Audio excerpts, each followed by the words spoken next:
video I'm going to show you how I make a stromboli. Now it's a real favourite with the family. The bread dough mix is enough for two, but I don't usually make two, I usually make one and then a little loaf to go alongside. But you can play around with the filling ingredients as long as you don't use anything that's too wet, because that will impede the rising of your dough. But I'm just going to do a traditional one here and I'll show you a few tips to help you get it right. Here we go. So here's my risen dough. If you want detailed instructions on how to mix bread dough, there is one attached in this book under white bread. And then, as I said, I'm going to make a loaf with half the dough, so I'll set that to prove to one side. And then with my other half of the dough, I find it really easy if you take a tea towel, flour it, and then start working on top of that, because then your dough won't stick.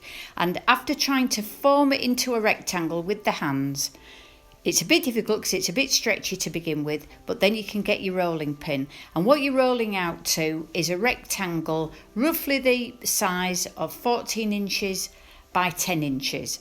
And then once you've achieved that tidy rectangle, then I like to turn it so that I've got the wide side in front of me.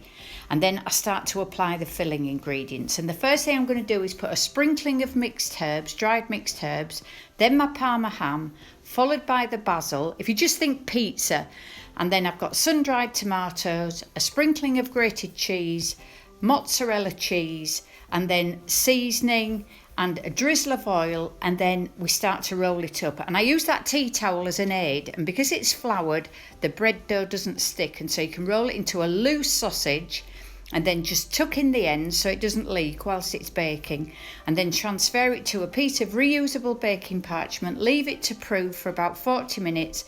It bakes for half an hour and you've got the most fantastic party food. Eat it cold or hot. The whole family adore it.